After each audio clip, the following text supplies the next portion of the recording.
Honestly, I think this is like the longest time I've ever waited for a manga. And let me tell you, it was well worth the wait. Hello all of my otaku friends, my name is Profitaku and welcome back to my channel for my August manga haul. This month I got several significant pieces to add to the collection along with a bag of goodies courtesy from our good friends over at Yen Press, so sit back, relax, and let's get started.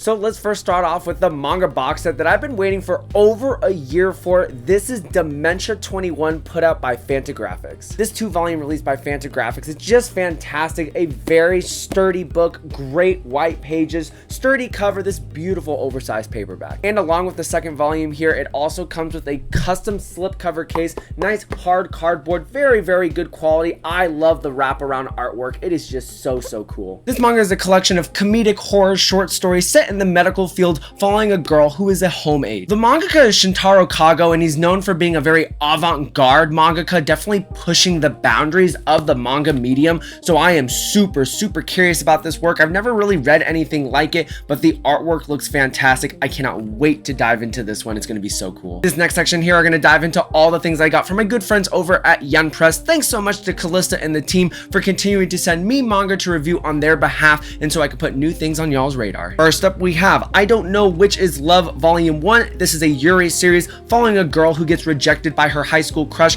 She goes to college to find her one true love. However, she's just looking around, she's seeing all these different girls, and she just can't help but love all of them. I've heard a lot of great things about this series, so I'm super excited to dive into this one and see what all the hype is all about. Another Yuri series here, we have The Witch's Marriage. It follows a girl who is using other witches and then throwing them to the side and moving on to the next witch. However, one day she encounters a witch that she actually has some feelings for. This one's going to be a total shot in the dark. I have no idea if this is any good, but I'm holding out hope because it is a Yuri fantasy series. Next up is one of my favorite mangakas of all time, as well as one of my favorite series from Yen Press, that is Tsubaki Cho Lonely Planet Volume 4. If you are looking for an amazing shoujo mangaka, do not look any further than Mika Yamamori. She never misses with any of her series. I love all of her characters. Her stories are so deep, and this is no exception. I cannot wait to see what Volume 4 brings. Next up is one of my favorite comedy series coming out right now, Doomsday with My Dog Volume 3, a 4-coma comedy manga following a girl and her dog as they navigate this post-apocalyptic world. Super funny, super witty. I love the dog character. The episodes are great. This is definitely an underrated dark horse, and I cannot recommend it enough. Next up here is Volume 4 of Shadow's House. What a really cool, deep world. I cannot wait to see what Volume 4 brings after the first 3 volumes have been setting up this world perfectly. Here we are with a brand new series, The Illustrated Guide to Monster Girls Volume 1. I absolutely love these colors. It reminds me of Toilet Bound Hanako-kun. This series follows a group of monsters in Class Z as they look to graduate and become full-fledged monsters, so we'll see if the artwork lives up to the hype and maybe the story will actually be good.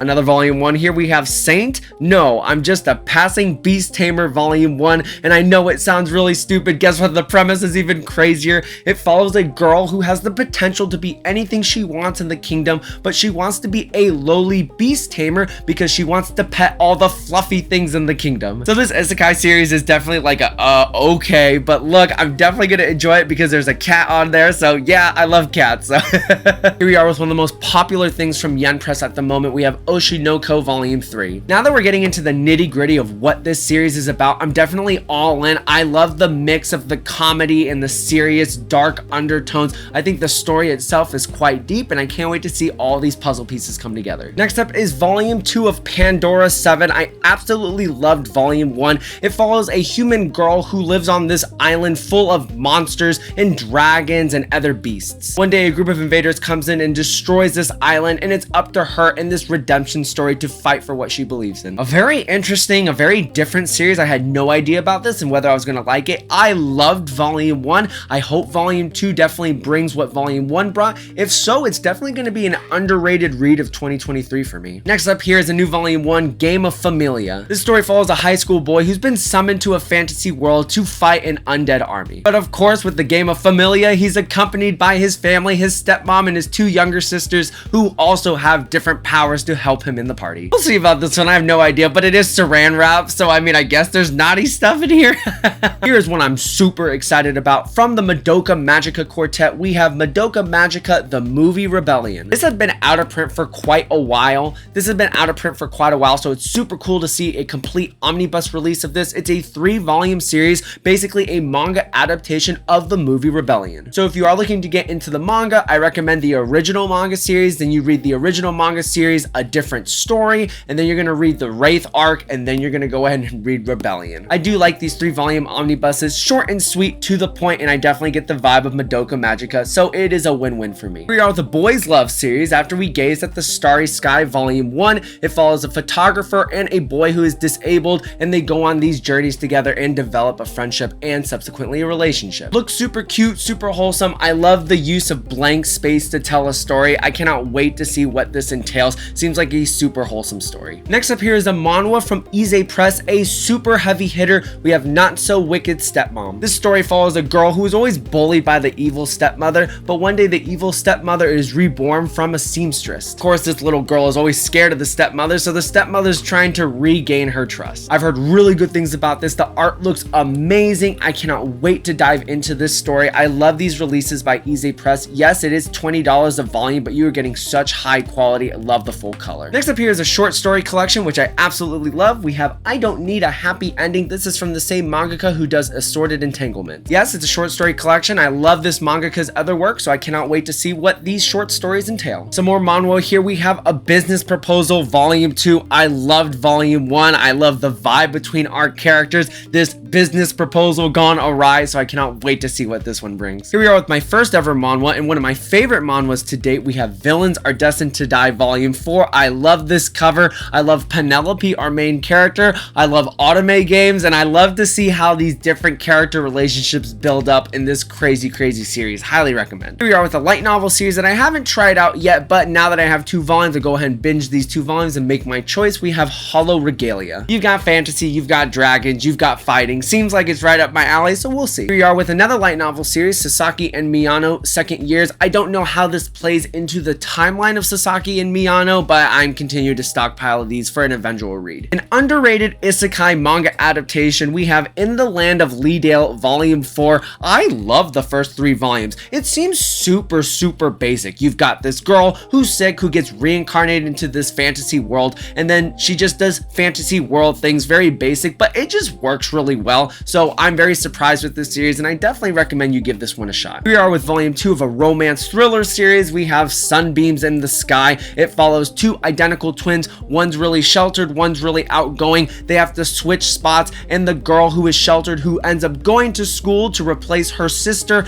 gets into an interesting relationship with this guy here on the cover. Here's a new Volume 1 I really don't know anything about. The Reformation of the World, overseen by a realist demon king. If the cover intrigues you, it intrigues me as well, so we'll see in my next reading log if I have anything good to say about this. Here we are with the final volume. Super excited for this one. We have Mons Taboo Volume 4. This has been one of the weirdest series that I've ever read, but a short and sweet 4-volume series. It's got action, it's got drama, it's got a really interesting world, so I cannot wait to see how this series wraps up, but I highly recommend you give it a try. Here we are with the last small volume from Yen Press, What This World Is Made Of Volume 2. Volume 1 was a setup volume following 2 brothers as they dive into this game to earn more money by fighting monsters. It was really interesting in the first volume. We'll see how this volume develops that idea. Last but not least, here from Yen Press, we have something I purchased myself. We have the Bible. A Certain Magical Index, the Old Testament Omnibus Edition. This compiles all 22 volumes of the original series, plus 2 volumes of some extra side stories. If you'd like to see my personal thoughts on it, I did a whole unboxing of this. Moving on to the next section, we have the Vertical Kodansha Conglomerate. First up here, we have Welcome to Demon School Aruma-kun, Volume 3. This is easily the manga series that I thought I would absolutely hate, but I absolutely love. Blows my mind. I love the story. I love the characters. Super funny, super action-packed. I cannot recommend this enough, considering this is a series I normally wouldn't pick up myself. Next up here is one of my favorite series right now. We have Blood on the Tracks Volume 14 by Shuzo Ishimi. We are in a new arc. Volume 13 was so creepy. Big mic drop moment. I cannot wait to see what Volume 14 brings. Next up here is a long-awaited volume. We have Volume 12 of Land of the Lustrous. I really need to get on this. I've had this series on my shelf for years, but this is such a highly talked about series. Everybody loves it, and I need to know what this story is about. Here we are with one of my favorite shoujo series right now, A Condition Called Love, Volume 4. Volume 1 was, oh my gosh, red flags. Volume 2 was, yay, good, fixed it. Volume 3 was super adorable, so I cannot wait to see what Volume 4 brings. And last up here from Kodansha in Vertical, we have In the Clear Moonlit Dusk, Volume 5 by Mika Yamamori. You've already heard that name before in this video. This is the other series that's currently being published in English. I know, by a different publisher, but this is just as good, if not better, than Tsubaki Cho Lonely Planet. Oh my goodness, y'all have to read her work. The characters in the series are absolutely lovable. I mean, look at this art. It's just so incredible to look at. From Square Enix, we have 2 volumes of The Apothecary Diaries, Volume 8 and Volume 9 here. I am several volumes behind on this series, which is really weird because I really do love this series, but every time I get a volume, it's just like on the back burner of ongoing series. But every time I read a volume, I go, wow, this is amazing. If you love Sherlock Holmes, but you want a more medicinal twist on it, this is the one for you. Moving on to everyone's favorite publisher, Viz Media. First up, we have a shoujo series, My Special One Volume 3. Yes, the title says My Special One, but it really should say My Train Wreck, because this series is an absolute train wreck of a story, but I'm all here for it because I love to see drama. Personally, I feel like the story makes no sense and the character actions are just an absolute disaster, but hey, you know what? I'm just all here for the ride. Maybe I should just stop spending my actual money on physical copies and just go ahead and read this online. Here we are with one of my favorite shoujo series out right now. We have Rainbow Days Volume 5. I love the 4 boy main characters. I think the school life shtick is very well done. The episodes are fun, and I cannot wait to see where this series goes in this volume. From the creator Tokyo Ghoul Ashita Sensei, we have Chojin X Volume 3. I now have 2 volumes stockpiled, so I really need to get on this. I loved Volume 1. I did a review of Volume 1, and I love the world that was presented here, so I cannot wait to see how it develops in the next 2 volumes. One of the creepiest series being published right now, we have Boys Abyss Volume 2. I have actually read up to Volume 5 in the scans because I loved Volume 1 so much, but if you just want an absolute train wreck of a series following a really depressed boy in a small town and really bad family circumstances, this is the one for you. Here we are with the series I wouldn't normally enjoy, but I'm thoroughly enjoying it, and that is Dark Gathering Volume 2. I did a whole review of Volume 1. I absolutely loved it. I love the mix of the comedy and the body horror. I think the character cast has great chemistry and they're very well written,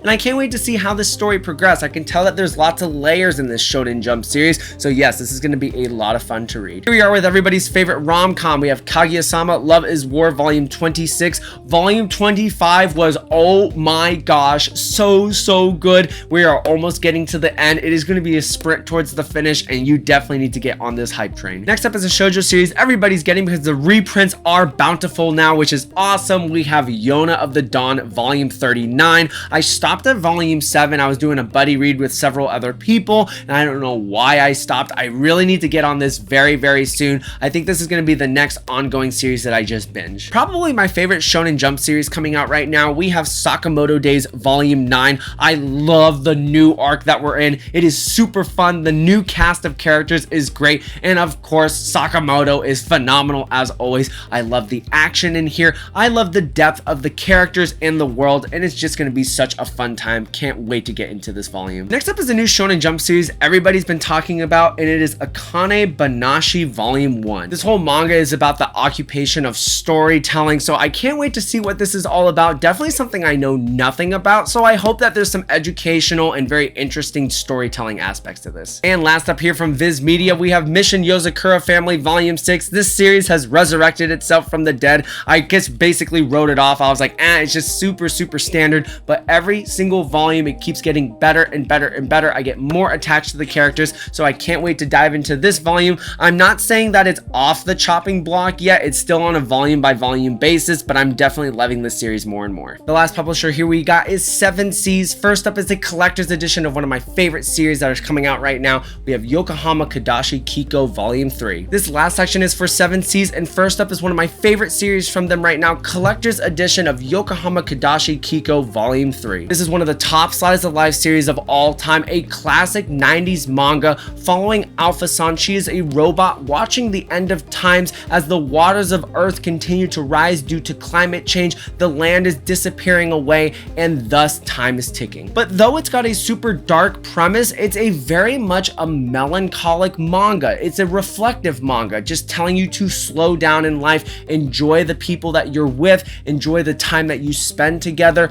I love the life lessons to be learned here. I love this edition. I love all the different color pages in here. I think the episodes are well written and I love the characters. This is a slice of life manga everybody needs to have in their collection. Another collector's edition of a classic 90s series, we have Marmalade Boy Volume 3. This is a super messy and dramatic rom-com series, but if you like that type of 90s tropey rom-com manga about a boy and a girl who have to live in the same house as step siblings, but they have feelings for each other because their parents divorced and then married each other's spouses, then this is the one for you. There's definitely some things in here that are dated that wouldn't really work in today's time, but you just got to take it with a grain of salt and just enjoy the ride for what it is. Next up here is a very popular manga on Mangagram. We have Yakuza Fiance Volume 4. This series follows a boy and a girl from opposing Yakuza families. They come together to create this power couple and is definitely a very, very interesting story. The main character female is absolutely hilarious.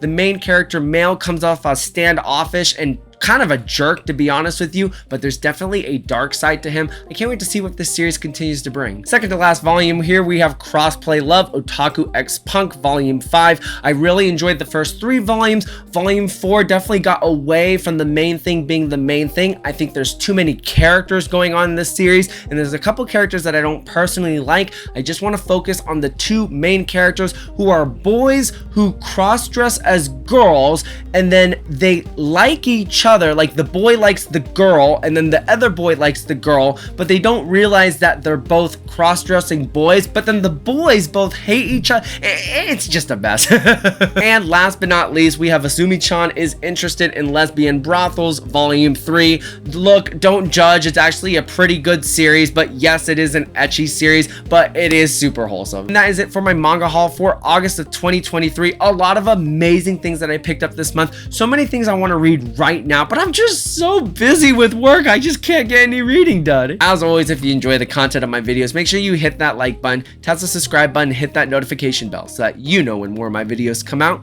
and I will see you in the next one. Take care now. Bye-bye.